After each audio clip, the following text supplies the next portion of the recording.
नमस्कार साथियों। हिंदी साहित्य के इस अद्भुत संसार में आप सभी का पुनः हार्दिक अभिनंदन है। हम पढ़ रहे थे हिंदी साहित्य में निर्मल वर्मा की प्रसिद्ध कहानी परिंदे। परिंदे कहानी का यह भाग 2 है। पूर्व का भाग एक प्लेलिस्ट में मैंने सेट कर दिया है। प्लेलिस्ट का नाम है आधुनिक कहानियाँ। यह कहानियाँ बच्चों के लिए अधिकतर नहीं होती, यह कहानियाँ बड़े लोगों के लिए होती हैं। सरल शब्दों में कहूँ तो बीए और एमए के सिलेबस में जो कहानियाँ निर्धारित होते हैं उन्हें हम आधुनिक कहानियाँ कह सकते हैं। ठीक है। विशेषतः यह व्यक्ति और उसके मनोवेगों पर, मनोभावों पर केंद्रित कहानियाँ होती हैं। तो जब इन कहानियों को हम पढ़ते हैं तो ऐसा लगता है जैसे किसी समय विशेष में जो हमारे मन की स्थिति रही वैसी ही इस पात्र की स्थिति है। स्वतंत्रता प्राप्ति के पश्चात लिखी हुई साहित्य में से जितनी भी कहानियाँ फेमस हैं उनमें से एक परिंदे कहानी फेमस है। दोनों दृष्टि से चर्चित भी खूब रही है, पुरस्कृत भी रही है। प्रतियोगी परीक्षाओं में भी क्वेश्चन यहाँ से पूछा जाता है, जैसे net, assistant professor, BA, MA इसके सिलेबस में तो है ही। टीजीटी पीजीटी में भी इसके पात्र पूछ लिए जाते हैं। ठीक है। तो इस चैनल पे जितनी भी प्लेलिस्ट है वो दोनों तरीके की हैं। जैसे कहानियों की तो है ही है, लेकिन प्रतियोगी परीक्षाओं की दृष्टि से भी ये चैनल बहुत अच्छा कंटेंट दे पाए प्रतियोगी परीक्षार्थियों को, उसका भी प्रयास रहेगा। आइए कहानी के आगे का भाग हम देखते हैं। अब तक हमने देखा लतिका अपने सहकर्मियों के साथ फादर का जो लास्ट उनका जो संबोधन होता है विंटर वैकेशन से पहले, उसको सुनने जाती है। ह्यूबर्ट की तबीयत थोड़ी ख़राब है लेकिन फिर भी वो आता है, वो म्यूजिशियन के पोस्ट पर कार्यरत है। उसके आगे की कहानी देख लेते हैं। Lead kindly light. संगीत के सुर मानो, अब मैं थोड़ा सा इसको हाई स्पीड में पढ़ रही हूँ, फास्ट स्पीड में पढ़ रही हूँ क्योंकि कहानी बहुत लंबी है। संगीत के सुर मानो एक ऊंची पहाड़ी पर चढ़कर हाँफती हुई सांसों को आकाश की अबाध शून्यता में बिखेरते हुए नीचे उतर रहे हैं। बारिश की मुलायम धूप चैपल के लंबे चौकोर शीशों पर झिलमिला रही है, जिसकी एक महीन चमकीली रेखा ईसा मसीह की प्रतिमा पर तिरछी होकर गिर रही है। मोमबत्तियों का धुआं धूप में नीली सी लकीर खींचता हुआ हवा में तिरने लगा है। पियानो के क्षणिक पॉज में लतिका को पत्तों का परिचित मरमर कहीं दूर अनजानी दिशा में जाता हुआ सुनाई दे रहा है। एक क्षण के लिए उसे भ्रम हुआ कि चैपल का फीका सा अंधेरा उस छोटे से प्रेयर हॉल के चारों कोनों में सिमटता हुआ उसके आसपास घिराया है, मानो कोई उसकी आंखों पर पट्टी बांधकर उसे यहाँ तक ले आया हो और अचानक उसकी आंखें खोल दी। उसे लगा कि मोमबत्तियों के धूमिला आलोक में भी कुछ ठोस वास्तविक ना रहा हो। चैपल की छत, दीवारें, डेस्क पे रखा हुआ डॉक्टर का सुघड़ सुडौल हाथ और पियानो के सुर अतीत की धुंध को भेदते हुए स्वयं उस धुंध का भाग बनते जा रहे हैं। तो ये निर्मल वर्मा जी ने वहाँ का वातावरण हमें इसमें दर्शाया है और इसके साथ साथ देखिए वातावरण बिल्कुल लतिका के मनोभावों से मेल कर रहा है ना, एकदम जैसा अंधेरा लतिका के मन में है, जो कभी कभी ऐसा लगता है कि छट जाएगा लेकिन नहीं छट पाता, वैसा ही अंधेरा लतिका को वातावरण में भी दिखाई देता। तो हम ये समझ सकते हैं कि जो हमारे अंदर जैसी मन स्थिति होती है, हमें आसपास का वातावरण भी वैसा ही दिखाई देता है। आगे देख लेते हैं। एक पगली सी स्मृति, एक उद्भ्रांत भावना। चैपल के शीशों से के परे पहाड़ी सूखी हवा में झुकी हुई वीपिंग बिलोज की कांपती टहनियां, पैरों तले चीड़ के पत्तों की धीमी सी चिरपरिचित खड़खड़। वहीं पर गिरीश एक हाथ में मिलिट्री की खाकी हैट लिए खड़ा है। अब इसको अपना जो पूर्व है, अपना जो बीता हुआ कल है, वह याद आ रहा है।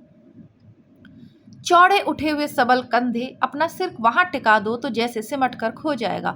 चार्ल्स बोअर यह नाम उसने रखा था। वह झेप कर हंसने लगता। तुम्हें आर्मी में किसने चुन लिया?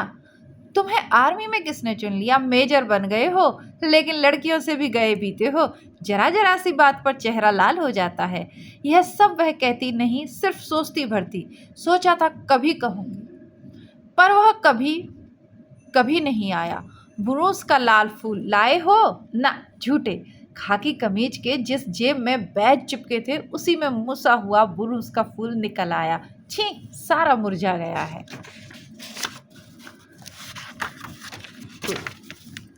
अभी खिला कहाँ है? How clumsy. उसके बालों में गिरीश का हाथ उलझ रहा है, फूल कहीं टिक नहीं पाता। फिर उसे क्लिप के नीचे फंसाकर उसने कहा, देखो।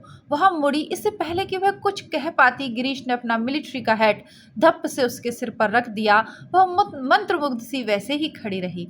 उसके सिर पर गिरीश का हैट है, माथे पर छोटी सी बिंदी है, बिंदी पर उड़ते हुए बाल हैं। गिरीश ने उससे उस बिंदी को अपने होठों से छुआ है। उसने उसके नंगे सिर को अपने दोनों हाथों में समेट लिया है। लतिका, बोलो नहीं। गिरीश ने चिढ़ाते हुए कहा, मैन ईटर ऑफ कुमायूं। उसका यह नाम गिरीश ने उसे चिढ़ाने के लिए रखा। वो हंसने लगी। लतिका, सुनो। गिरीश का स्वर कैसा हो आया था। ना, मैं कुछ भी नहीं सुन रही। लतिका, मैं कुछ महीनों में वापस लौट आऊंगा। ना, मैं कुछ भी नहीं सुन रही। किंतु वह सुन रही है। वह नहीं जो गिरीश कह रहा है, किंतु वह जो नहीं कहा जा रहा और जो उसके बाद कभी नहीं कहा गया। Lead kindly light. लड़कियों का स्वर पियानो के सुरों में डूबा हुआ गिर रहा है, उठ रहा है। ह्यूबर्ट सिर मोड़कर लतिका को निमिष भर देखा। आंखें मूंदे ध्यान मग्ना प्रस्तर मूर्ति सी वह स्थिर निश्चल खड़ी थी। क्या यह भाव उसके लिए है? क्या लतिका ने ऐसे क्षणों में उसे अपना साथी बनाया है? ह्यूबर्ट ने एक गहरी सांस ली और उस सांस में ढेर सी थकान उमड़ आई। एक उसका अतीत है जहाँ गिरीश नेगी है उसके जीवन में, और एक उसका लतिका का वर्तमान है जहाँ ह्यूबर्ट उसके जीवन में आना चाहता है। देखो, मिस बुड़ कुर्सी पर बैठी बैठी सो रही हैं। डॉक्टर होठों में ही फुसफुसाया। यह डॉक्टर का पुराना मजाक था कि मिस बुड़ प्रार्थना करने के बहाने आंखें मूंदे हुए नींद की झपकियां लिया करती हैं। फादर एलमंड ने कुर्सी पर फैले हुए अपने गाउन को समेट लिया। प्रेयर बुक बंद करके मिस वुड के कानों में कुछ कहा। पियानो का स्वर क्रमशः मंद पड़ने लगा। ह्यूबर्ट की उंगलियां ढीली पड़ने लगी। सर्विस समाप्त होने से पूर्व मिस वुड ने ऑर्डर पढ़कर सुनाया। बारिश होने की आशंका से आज के कार्यक्रम में कुछ आवश्यक परिवर्तन करने पड़े थे। पिकनिक के लिए झूला देवी के मंदिर जाना संभव ना हो सकेगा, इसीलिए स्कूल से कुछ दूर मीडोज में ही सब लड़कियां नाश्ते के बाद जमा होंगी। सब लड़कियों को दोपहर का लंच हॉस्टल किचन से ही ले जाना होगा। केवल शाम की चाय मीडोज में बनेगी। पहाड़ों की बारिश का क्या भरोसा। कुछ देर पहले धुआंधार बादल गरज रहे थे। सारा शहर पानी में भीगा ठिठुर रहा था। अब धूप में नहाता नीला आकाश धुंध की ओर से बाहर निकलता हुआ फैल रहा था। लतिका ने चैपल से बाहर आते हुए देखा कि विपिंग बिलोज की भीगी शाखाओं से धूप में चमकती हुई बारिश की बूंदें टपक रही थी। तो ये सब जो झूला देवी का जो पहाड़ी एरिया, जो हिल स्टेशन है उधर का, वहाँ पर जो फूल होते हैं जैसे बुरुंज का फूल, वहाँ पर जो पेड़ होते हैं उनकी पत्तियों का वर्णन है, मतलब इस कहानी में आया है।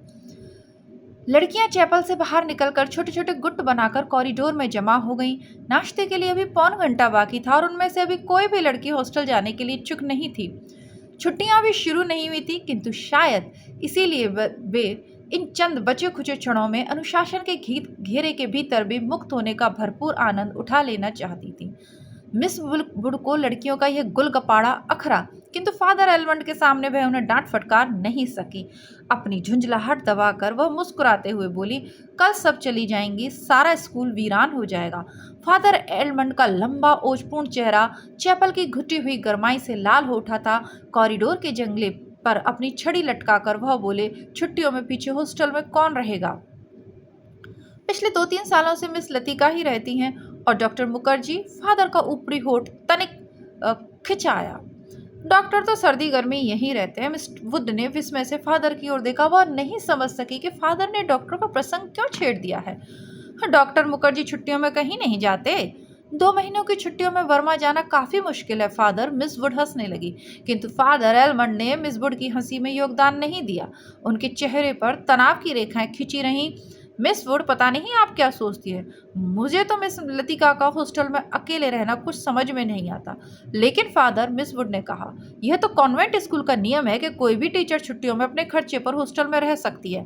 मैं फिलहाल स्कूल के नियमों की बात नहीं कर रहा। मिस लतिका डॉक्टर के संग यहाँ अकेली ही रह जाएगी। और सच पूछिए मिस वुड, डॉक्टर के बारे में मेरी राय कुछ बहुत अच्छी नहीं। फादर, आप कैसी बातें कर रहे हैं? मिस लतिका बच्ची थोड़ी है। मिस वुड को ऐसी आशा नहीं थी कि फादर एलमंड अपने दिल में ऐसी दकियानूसी भावना को स्थान देंगे। फादर एलमंड कुछ हतप्रभ से हो गए। बात पलटते हुए बोले, मिस वुड, मेरा मतलब यह नहीं था। आप तो जानती हैं कि मिस लतिका और उस मिलिट्री ऑफिसर को लेकर एक अच्छा खासा स्कैंडल बन गया था। स्कूल की बदनामी होने में क्या देर लगती है।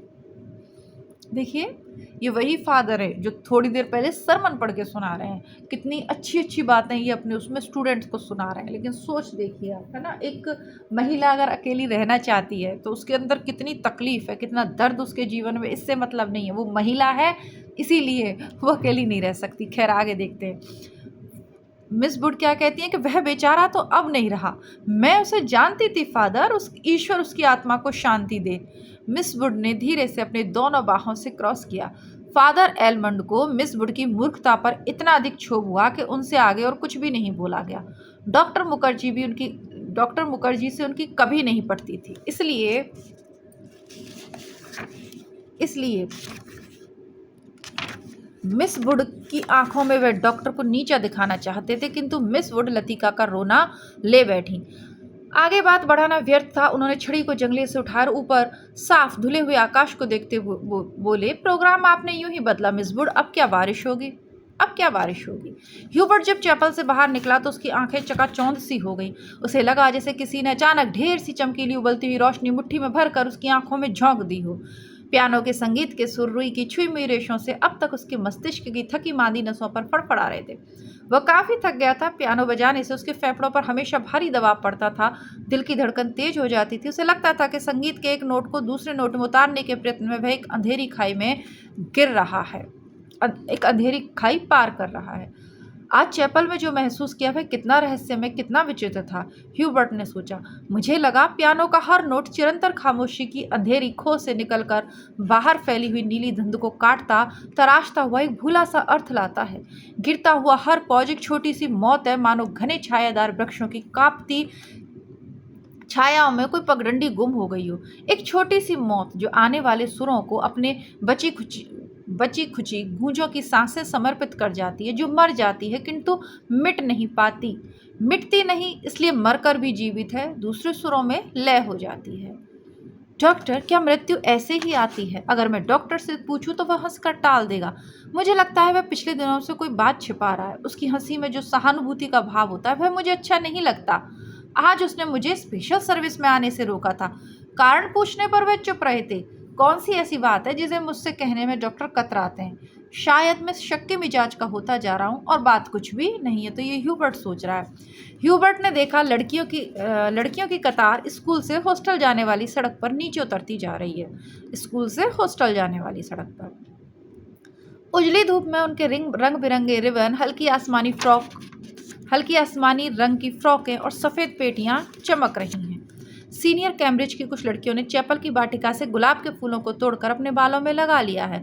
कंटोनमेंट के 3-4 सिपाही लड़कियों को देखते हुए अश्लील मजाक करते हुए हंस रहे हैं और कभी कभी किसी लड़की की ओर जरा सा झुककर सीटी बजाने लगते हैं। Hello mister Hubert. ह्यूबर्ट ने चौंक कर पीछे देखा। लती का एक मोटा सा रजिस्टर बगल में दवाएं खड़ी थी। आप अभी यहीं हैं? ह्यूबर्ट की दृष्टि लतिका पर टिकी रही। वे क्रीम रंग की पूरी बाहों की ऊनी जैकेट पहने हुई थी। कुमायूनी लड़कियों की तरह लतिका का चेहरा गोल था। धूप की तपन से पका गेहुआ रंग कहीं कहीं हल्का सा गुलाबी हुआ था, मानो बहुत धोने पर भी गुलाब के कुछ धब्बे इधर उधर बिखर गए हों। तो जी, धूप की वजह से हो जाता है ना चेहरे पे, उसी का वर्णन है। उन लड़कियों के नाम नोट करने थे जो कल जा रही हैं, सो पीछे रुकना पड़ा। आप भी तो कल जा रहे हैं मिस्टर ह्यूबर्ट? अभी तक तो यही इरादा है, यहाँ रुककर भी क्या करूँगा। आप स्कूल की ओर जा रही हैं? चलिए। पक्की सड़क पर लड़कियों की भीड़ जमा थी, इसलिए वे दोनों पोलो ग्राउंड का चक्कर काटते हुए पगडंडी से नीचे उतरने लगे। हवा तेज हो चली थी। चीड़ के पत्तों पर झोंकों के संग टूट टूट कर पगडंडी पर ढेर लगते चीड़ के पत्ते हर झोंके के संग टूट टूट कर पगडंडी पर ढेर लगाते जाते थे। ह्यूबर्ट रास्ता बनाने के लिए अपनी छड़ी से उन्हें बुहार कर दोनों ओर बिखेर देता था। लतिका पीछे खड़ी हुई देखती रहती थी। अल्मोड़ा की ओर से आते हुए छोटे छोटे बादल रेशमी रूमालों से उड़ते हुए सूरज की मुंह पर लिपटे से जाते थे, फिर हवा में बह निकलते थे। इस खेल में धूप कभी मंद फीकी सी पड़ जाती थी, कभी अपना उजला आंचल खोलकर समूचे शहर को अपने में समेट लेती थी। लतिका तनिक आगे निकल गई, ह्यूबर्ट की सांस चढ़ गई थी और वह धीरे धीरे हाँफता हुआ पीछे आ रहा था। जब वे पोलो ग्राउंड के पवेलियन को छोड़कर सिमेट्री के दाईं ओर मुड़े तो लतिका ह्यूबर्ट की प्रतीक्षा करने के लिए खड़ी हो गई। उसे याद आया छुट्टियों के दिनों में जब कभी कमरे में अकेले बैठे बैठे उसका मन ऊब जाता था तो वह अक्सर टहलते हुए सिमेट्री तक चली जाती थी। उसे सटी पहाड़ी पर चढ़कर वह बर्फ में ढके देवदार के वृक्षों को देखा करती थी, जिनकी झुकी हुई शाखाओं से रुई के गालों सी बर्फ नीचे कब्रों पर गिरा करती थी। नीचे बाजार जाने वाली सड़क पर बच्चे स्लेज पर फिसला करते थे। वह खड़ी खड़ी बर्फ में छिपी हुई उस सड़क का अनुमान लगाया करती थी जो फादर एलमंड के घर से गुजरती हुई मिलिट्री अस्पताल और डाकघर से होकर चर्च की सीढ़ियों तक जाकर गुम हो जाती थी। जो मनोरंजन एक दुर्गम पहेली को सुलझाने में होता है वही लतिका को बर्फ में खोए रास्तों को खोज निकालने में होता था। आप बहुत तेज चलती हैं मिस लतिका। थकान से ह्यूबर्ट का चेहरा कुमला गया था, माथे पर पसीने की बूंदें छलक आई थी। कल रात आपकी तबीयत क्या कुछ खराब हो गई थी मिस्टर ह्यूबर्ट? आपने कैसे जाना? क्या मैं अस्वस्थ दिख रहा हूँ? ह्यूबर्ट के स्वर में हल्की सी खींच का आभास था। सब लोग मेरी सेहत को लेकर क्यों बात शुरू करते हैं? उसने सोचा। नहीं, मुझे तो पता भी नहीं चलता। वह तो सुबह करीमुद्दीन ने बातों ही बातों में जिक्र छेड़ दिया था। लतिका कुछ अप्रतिभ सी हो आई थी। कोई खास बात नहीं, वही पुराना दर्द शुरू हो गया था, अब बिल्कुल ठीक है। अपने कथन की पुष्टि के लिए ह्यूबर्ट छाती सीधी करके तेज कदम बढ़ाने लगा। डॉक्टर मुखर्जी को दिखलाया? वह सुबह आए थे।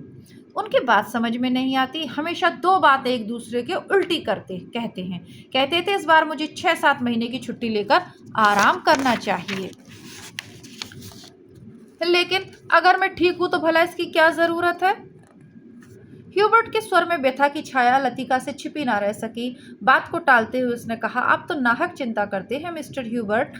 आजकल मौसम बदलता रहता है, अच्छे भले आदमी तक बीमार हो जाते हैं। ह्यूबर्ट का चेहरा प्रसन्नता से दमकने लगा। उसने लतिका को ध्यान से देखा। वह अपने दिल का संशय मिटाने के लिए निश्चिंत हो जाना चाहता था। कहीं लतिका उसे केवल दिलासा देने के लिए ही तो झूठ नहीं बोल रही? यही तो मैं सोच रहा था मिस लतिका। डॉक्टर की सलाह सुनकर तो मैं डर गया था। भला 6 महीने की छुट्टी लेकर मैं अकेला क्या करूंगा? स्कूल में तो बच्चों के संग मन लगा रहता है। सच पूछो दिल्ली में ये 2 महीनों की छुट्टी काटनी भी दूभर हो जाती है। मिस्टर ह्यूबर्ट, कल आप दिल्ली जा रहे हैं? लतिका चलते चलते ठिठक गई। सामने पोलो ग्राउंड था जिसके दूसरी ओर मिलिट्री का एक ट्रक कंटोनमेंट की ओर जा रहे थे जिसकी दूसरी ओर मिलिट्री के ट्रक कंटोनमेंट की ओर जा रहे थे। ह्यूबर्ट को लगा जैसे लतिका की आंखें अधमुंदी सी खुली रह गई हैं, मानो पलकों पर एक पुराना भूला हुआ सा सपना सरक आया। मिस्टर ह्यूबर्ट, आप दिल्ली जा रहे हैं? इस बार लतिका ने प्रश्न नहीं दोहराया, केवल उसके स्वर में केवल एक असीम दूरी का भाव घेराया था। बहुत अरसा पहले मैं भी दिल्ली गई थी मिस्टर ह्यूबर्ट, तब मैं बहुत छोटी थी। न जाने कितने वर्ष बीत गए। मेरी मौसी का ब्याह नहीं हुआ था। बहुत सी चीज़ें देखी थी, लेकिन अब तो सब कुछ धुंधला सा पड़ गया है। इतना याद है कि हम कुतुब पर चढ़े थे, सबसे ऊंची मंजिल से हमने नीचे झांका था। न जाने कैसा लगा था। नीचे चलते हुए आदमी चाबी भरे खिलौने से लगते थे। हमने ऊपर से उन पर मूंगफलियों के छिलके फेंके थे, लेकिन हम बहुत निराश हुए क्योंकि उनमें से किसी ने हमारी तरफ नहीं देखा। शायद माँ ने मुझे डांटा भी था क्योंकि मैं सीढ़ियाँ उतरती हुई रो रही थी और मैं सिर्फ नीचे झांकते हुए डर गई थी। सुना है अब तो दिल्ली इतनी बदल गई है कि पहचाना नहीं जाता। वे दोनों फिर चलने लगे। हवा का वेग ढीला पड़ने लगा। उड़ते हुए बादल अब सुस्ताने से लगे थे। उनकी छाया नंदा देवी और पंचचूली की पहाड़ियों पर गिर रही थी। झूला माता, नंदा देवी, इसी से आप लगा लें कि वो कौन सा हिल स्टेशन, अंदाजा लगा सकते हैं। पंचचूली की पहाड़ियाँ। स्कूल के पास पहुँचते पहुँचते चीड़ के पेड़ पीछे छूट गए। कहीं कहीं खुबानी के पेड़ों के आसपास बुरूस के लाल फूल धूप में चमक आते थे। स्कूल तक आने में उन्होंने पोलो ग्राउंड का लंबा चक्कर लगा दिया था। चीड़ों पर चांदनी, इनका यात्रा व्यस्त संग्रह भी है निर्मल वर्मा जी का, जो बार बार पूछा जाता है। मिस लतिका, आप छुट्टियों में कहीं जाती क्यों नहीं? सर्दियों में तो यहाँ सब कुछ वीरान हो जाता होगा। अब मुझे यहाँ अच्छा लगता है, लतिका ने कहा। पहले साल अकेलापन कुछ अखरा था, अब आदी हो गई हूँ। क्रिसमस से एक रात पहले क्लब में डिनर होता है, लॉटरी डाली जाती है, रात को देर तक नाच गाना होता रहता है। नए साल के दिन कुमायूं रेजिमेंट की ओर से परेड ग्राउंड में कार्निवाल किया जाता है। बर्फ पर स्केटिंग होती है, रंग बिरंगे गुब्बारों के नीचे मिलिट्री बैंड बजता है, फौजी अफसर फैंसी ड्रेस में भाग लेते हैं। हर साल ऐसा ही होता है मिस्टर ह्यूबर्ट। फिर कुछ दिनों बाद विंटर स्पोर्ट्स के लिए अंग्रेज टूरिस्ट आते हैं। हर साल मैं उनसे परिचित होती हूँ। वापस लौटते हुए वे हमेशा वादा करते हैं कि अगले साल भी आएंगे, पर मैं जानती हूँ कि वे नहीं आएंगे। वे जानते हैं कि वे नहीं आएंगे, फिर भी हमारी दोस्ती में कोई अंतर नहीं पड़ता। फिर कुछ दिनों बाद पहाड़ों पर बर्फ़ पिघलने लगती है, छुट्टियां खत्म होने लगती हैं, आप सब लोग अपने अपने घरों से वापस लौट आते हैं और मिस्टर ह्यूबर्ट पता भी नहीं चलता कि छुट्टियां कब शुरू हुई, कब खत्म हो गई। परिंदे शीर्षक है इस कहानी का। कितना सार्थक है ना। अब देखिए, ये जो नए नए इसके यहाँ पर आते हैं विंटर वैकेशन हमें टाइम स्पेंड करने के लिए, वो भी आ रहे हैं जा रहे हैं, हॉस्टल के लोग भी आ रहे हैं जा रहे हैं ना। परिंदों की उड़ान हमेशा ऐसी ही तो होती है। फर्स्ट पार्ट में मैंने आपको साइबेरियन सारस वाला जो एग्जाम्पल दिया था वो फिट होता है। लतिका ने देखा कि ह्यूबर्ट उसकी ओर आतंकित व्याकुल दृष्टि से देख रहा है। वह सिटपिटाकर चुप हो गई। उसे लगा सॉरी उसे लगा मानो वह इतनी देर से पागल सी अनर्गल प्रलाप कर रही हूँ। मुझे माफ करना मिस्टर ह्यूबर्ट, कभी कभी मैं बच्चों की तरह बातों में बहक जाती हूँ। मिस लतिका, ह्यूबर्ट ने धीरे से कहा। वह चलते चलते रुक गया। लतिका ह्यूबर्ट के भारी स्वर से चौंक गई। क्या बात है मिस्टर ह्यूबर्ट? वह पत्र, उसके लिए मैं लज्जित हूँ। उसे आप वापस लौटा दें। समझ लें, मैंने उसे कभी लिखा ही नहीं। लतिका कुछ समझ नहीं सकी। दिग्भ्रांत सी खड़ी हुई ह्यूबर्ट के पीले उद्विग्न चेहरे को देखती रही। ह्यूबर्ट ने धीरे से लतिका के कंधे पर हाथ रख दिया। कल डॉक्टर ने मुझे सब कुछ बता दिया। अगर मुझे पहले से मालूम होता तो। ह्यूबर्ट हकलाने लगा। मिस्टर ह्यूबर्ट, किंतु लतिका से आगे कुछ नहीं कहा गया। उसका चेहरा सफ़ेद हो गया। दोनों चुपचाप कुछ देर तक स्कूल के गेट के बाहर खड़े रहे। पत्तों के ढेर पर फेंक दी थी। एक सेकंड रुकते हैं। कुछ देर तक खड़े रहे। मिडोस, पगडंडियां, पत्तों, छायाओं से घिरा छोटा सा द्वीप, मानो कोई घोंसला दो हरी घाटियों के बीच आ दबा हो। मिडोस कैसी जगह थी जहाँ ये पिकनिक के लिए जा रहे हैं? पत्तों छायाओं से घिरा हुआ छोटा सा द्वीप था मिडोस, मानो कोई घोंसला दो हरी घाटियों के बीच आ दबा हो। भीतर घुसते ही पिकनिक के काले आग से झुलसे हुए पत्थर, जली टहनियां, बैठने के लिए बिछाए गए पुराने अखबारों के टुकड़े इधर उधर बिखरे हुए दिखाई दे जाते हैं। अक्सर टूरिस्ट पिकनिक के लिए यहाँ आते हैं। मिडोस को बीच में काटता हुआ टेढ़ा मेढ़ा बरसाती नाला बहता है, जो दूर से धूप में चमकता हुआ सफ़ेद रिबन सा दिखाई देता है। यहीं पर काट के तख्तों का बना हुआ टूटा सा पुल है, जिस पर लड़कियां हिचकोले खाते हुए चल रही हैं। मिस्टर मुखर्जी, आप तो सारा जंगल जला देंगे। मिस वुड ने अपनी ऊंची एड़ी के सैंडल से जलती हुई दिया सलाई को दबा दिया, जो डॉक्टर ने सिगार सुलगाकर चीड़ के पत्तों पर फेंक दी थी। वे नाले से कुछ दूर हटकर चीड़ के दो पेड़ों से गुथी हुई छाया के नीचे बैठे थे। उनके सामने एक छोटा सा रास्ता नीचे पहाड़ी गांव की ओर जाता था, जहां पहाड़ के गोद में शकरपारों से खेत एक दूसरे के नीचे बिछे हुए थे। दोपहर के सन्नाटे में भेड़ बकरियों के गले में बंधी हुई घंटियों का स्वर हवा में बहता हुआ सुनाई दे जाता था। घास पर लेटे लेटे डॉक्टर सिगार पीते रहे। जंगल की आग कभी देखी है मिस वुड? एक अलमस्त नशे की तरह धीरे धीरे फैलती जाती है। आपने कभी देखी है डॉक्टर? मिस वुड ने पूछा। मुझे तो बड़ा डर लगता है। बहुत साल पहले शहरों को जलते हुए देखा था। डॉक्टर लेटे हुए आकाश की ओर ताक रहे थे। एक एक मकान ताश के पत्तों की तरह गिरता जाता है। दुर्भाग्यवश ऐसे अवसर देखने में बहुत कम आते हैं। आपने कहाँ देखा था डॉक्टर? लड़ाई के दिनों में अपने शहर रंगून को जलते हुए देखा था। मिस वुड की आत्मा को ठेस लगी, किंतु फिर भी उनकी उत्सुकता शांत नहीं हुई। आपका घर, क्या वह भी जल गया था? डॉक्टर कुछ देर चुपचाप लेटा रहा। हम उसे खाली छोड़कर चले आए थे। मालूम नहीं बाद में क्या हुआ। अपने व्यक्तिगत जीवन के संबंध में कुछ भी कहने में डॉक्टरों को कठिनाई महसूस होती है। डॉक्टर, क्या आप कभी वापस बर्मा जाने की बात नहीं सोचते? डॉक्टर ने अंगड़ाई ली और करवट बदलकर औंधे मुंह लेट गए।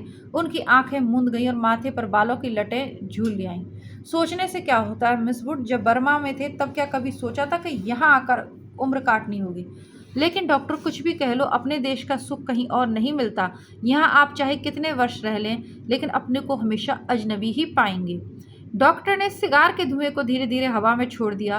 दरअसल अजनबी तो मैं वहाँ भी समझा जाऊँगा मिस वुड। इतने वर्षों बाद मुझे कौन पहचानेगा? इस उम्र में नए सिरे से रिश्ते जोड़ना काफ़ी सिरदर्दी का काम है। कम से कम मेरे बस की तो बात नहीं। लेकिन डॉक्टर, आप कब तक इस पहाड़ी कस्बे में पड़े रहेंगे? इस देश में रहना है तो किसी बड़े शहर में प्रैक्टिस शुरू कीजिए। प्रैक्टिस बढ़ाने के लिए कहाँ-कहाँ भटकता फिरूँगा मिस वुड, जहाँ रहो वहीं मरीज मिल जाते हैं। यहाँ आया था कुछ दिनों के लिए, फिर मुद्दत हो गई और टिका रहा। जब कभी जीभ ऊबेगा तो कहीं चला जाऊँगा, जड़ें कहीं नहीं जमती तो पीछे से कुछ नहीं छूट जाता। तो पीछे भी अगर जड़ें कहीं नहीं जमती तो पीछे भी कुछ नहीं छूट जाता। मुझे अपने बारे में कोई गलतफ़हमी नहीं है मिस वुड, मैं सुखी हूँ। मिस वुड ने डॉक्टर की बात पर विशेष ध्यान नहीं दिया। दिल में वह हमेशा डॉक्टर को उच्छृंखल, लापरवाह और सन की समझती रही है, किंतु डॉक्टर के चरित्र में उसका विश्वास है। न जाने क्यों, हालांकि डॉक्टर ने जाने अनजाने में इसका कोई प्रमाण दिया हो याद नहीं पड़ता। यानी वो सोचती है कि हाँ चलो थोड़ा सा लापरवाह इस तरीके का तो है, लेकिन चरित्र का अच्छा है। मिस वुड ने एक ठंडी सांस भरी। वह हमेशा यह सोचती थी कि यदि डॉक्टर इतना आलसी और लापरवाह ना होता तो अपनी योग्यता के बल पर काफ़ी चमक सकता था। इसलिए उन्हें डॉक्टर पर क्रोध भी आता था तो दुख भी होता था। मिस वुड ने अपने बैग से उनका गोला और सलाइयाँ निकाली, फिर उसके नीचे से अखबार में लिपटा हुआ चौड़ा टॉफ़ी का डिब्बा उठाया जिसमें अंडों की सैंडविच और हैमबर्गर्स दबे हुए थे। थर्मस से प्यालों में कॉफ़ी उड़ेलते हुए मिस वुड ने कहा, डॉक्टर कॉफ़ी ठंडी हो रही है। डॉक्टर लेटे लेटे बुड़बुड़ाए। मिस वुड ने नीचे झुककर देखा, वह कोहनी पर सर टिकाए सो रहे थे। ऊपर का होठ जरा सा फैलकर मुड़ गया था, मानो किसी से मजाक करने से पहले मुस्कुरा रहे हों। उनकी उंगली में दबा हुआ सिगार नीचे झुका हुआ लटक रहा था। Mary, Mary, what do you want, what do you want, Mary, Mary, what do you want, what do you want. दूसरे स्टैंडर्ड में पढ़ने वाली मैरी ने अपनी चंचल चपल आंखें ऊपर उठाई। लड़कियों का दायरा उसे घेरे हुए कभी पास आता, कभी दूर खिंचता चला जाता। I want blue, I want blue. दोनों हाथों को हवा में घुमाते हुए मैरी चिल्लाई। दायरा पानी की तरह टूट गया। सब लड़कियां एक दूसरे पर गिरती पड़ती किसी नीली वस्तु को छूने के लिए भागदौड़ करने लगी। लंच समाप्त हो चुका था। लड़कियों के छोटे छोटे दल मीडोज में बिखर गए थे। ऊंची क्लास की कुछ लड़कियां चाय का पानी गर्म करने के लिए पेड़ों पर चढ़कर सूखी टहनियां तोड़ रही थीं। दोपहर की उस घड़ी में मीडोज अलसाया ऊँगता सा जान पड़ता था। हवा का कोई भूला भटका झोंका आ जाता था तब चीड़ के पत्ते खड़खड़ा उठते थे। कभी कोई पक्षी अपनी सुस्ती मिटाने के लिए झाड़ियों से उड़कर नाले के किनारे बैठ जाता था, पानी में सिर डुबोता था, फिर उड़कर हवा में 2-4 निर्दोष चक्कर काटकर दोबारा झाड़ियों में दुबक जाता था। किंतु जंगल की खामोशी शायद कभी चुप नहीं रहती। गहरी नींद में डूबी सपनों सी कुछ आज आवाजें नीरवता के हल्के झीने पर्दे पर सलवटें बिछा जाती हैं, मूक लहरों सी तिरती हैं, मानो कोई दबे पांव झांक कर अदृश्य संकेत कर जाता है। देखो मैं यहाँ हूँ। लतिका ने जूली के बॉब हेयर को सहलाते हुए कहा, तुम्हें कल रात बुलाया था। मैडम मैं गई थी लेकिन आप अपने कमरे में नहीं थी।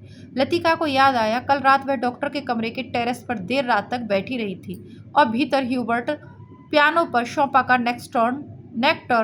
नॉकटर्न बजा रहा था। जूली तुमसे कुछ पूछना था। उसे लगा वह जूली की आंखों से अपने को बचा रही है। जूली ने अपना चेहरा ऊपर उठाया, उसकी भूरी आंखों से कौतूहल झलक रहा था। ठीक है, देखते हैं कितने पेज शेष हैं, क्योंकि कहानी काफ़ी लंबी हो गई। यदि आज समाप्त कर पाएंगे तो ठीक है, और वरना तो इसके 3 पार्ट हमेशा ही बनते हैं ना। चलिए प्रयास करते हैं। तुम ऑफिसर्स मैस में किसी को जानती हो? जूली ने अनिश्चित भाव से सिर हिलाया। लतिका कुछ देर तक जूली को अपलक घूरती रही। जूली मुझे विश्वास है तुम झूठ नहीं बोलोगी। कुछ क्षण पहले जूली की आंखों में जो कौतूहल था वह भय में परिवर्तित होने लगा। अब हम इसके नेक्स्ट पार्ट में जानेंगे कि जूली की क्या कहानी है। जूली क्यों भयभीत हो जाती है लतिका से, जैसे ही वो पूछती है कि ऑफिसर्स मैस में किसी को जानती हो। क्या राज है जूली का, इसे जानेंगे कल के भाग में। तब तक आप चैनल से जुड़े रहिएगा। इस चैनल को सब्सक्राइब अवश्य करें, ठीक है। कृपया करके चैनल को सब्सक्राइब करें, वीडियो को शेयर करें। पसंद आ रही हो कहानियाँ इस चैनल की तो लाइक करिएगा। प्लेलिस्ट ज़रूर चेक करिएगा। प्लेलिस्ट में आपको हिंदी साहित्य की सर्वश्रेष्ठ रचनाएं मिल जाएंगी। पढ़ते रहिए, कमेंट के माध्यम से अपने विचार हमें भेजते रहिए। इसके अलावा आप कौन सी कहानियाँ पढ़ना सुनना चाहते हैं, जो आपने पहले कभी पढ़ी थी उन्हें पुनः पढ़ना चाहते हैं, वह भी आप कमेंट बॉक्स में लिख सकते हैं। कोई आपकी प्रिय किताब हो या कोई विशेष रचना हो जिसे आप पढ़ना सुनना चाहते हैं पुनः, तो उसे भी लिखिएगा। धन्यवाद।